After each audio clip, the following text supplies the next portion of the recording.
Bersaksi perampasan kendaraan bermotor kini meneror warga Cimahi, Jawa Barat. Modus pelaku berpura-pura sebagai anggota kepolisian atau penagih hutang alias debt collector sehingga korban tak berdaya untuk melawan.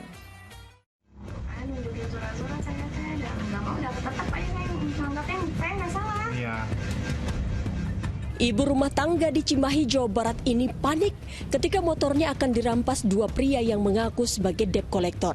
Pelaku berdalih motor korban akan ditarik karena menunggak cicilan.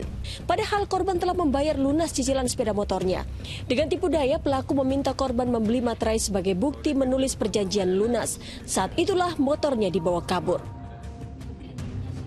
Tak hanya satu, sejauh ini aparat Polres Cimahi telah menerima 3 laporan kejadian serupa di wilayahnya.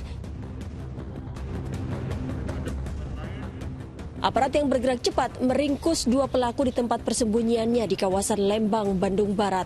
Dari penyelidikan terungkap untuk memuluskan aksinya, para pelaku bahkan kerap menyamar sebagai anggota kepolisian. Tak hanya di Cimahi, pelaku beraksi di wilayah Bandung Barat.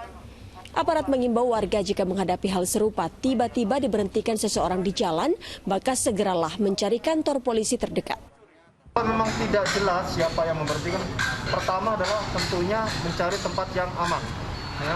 Kemudian juga kalau perlu kami baik polsek maupun polres selalu terbuka. Jadi kalau memang misalkan ada yang dicurigai ataupun merasa dibuntuti, ya silakan dirapat ke polsek ataupun polres terdekat. Kini aparat Satreskrim Polres Cimahi masih memburu pelaku lain yang masuk dalam daftar pencarian orang atau DPO.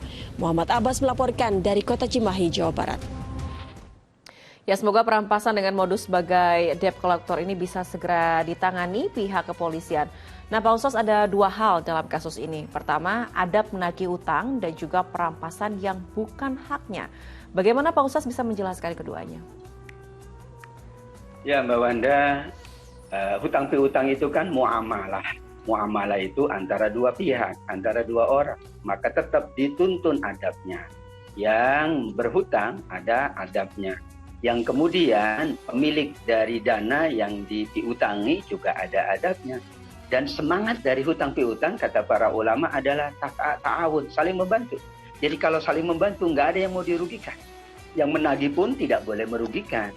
Yang berhutang pun tidak merugikan mereka yang punya dana. Maka tujuan dari dibolehkannya hutang piutang oleh Allah, oleh Rasulullah adalah karena mereka saling tolong menolong. Nah, kalau tolong menolong kan takluk kepada ketentuan-ketentuan yang berlaku. Maka banyak adab. Yang pertama tentu kita kasih tempo waktu jika yang berhutang itu betul-betul tidak mampu. Kemudian juga jika pada waktunya tidak mampu juga, maka tidak boleh merampas, tidak boleh mengambil, tapi ada jalur hukum yang boleh dibenarkan. Kalau betul-betul tidak mampu, kata Allah, jadikanlah itu sodaqah untuk sahabatmu. Namun yang berhutang jangan mentang-mentang nanti dikasih waktu, tempo gitu ya.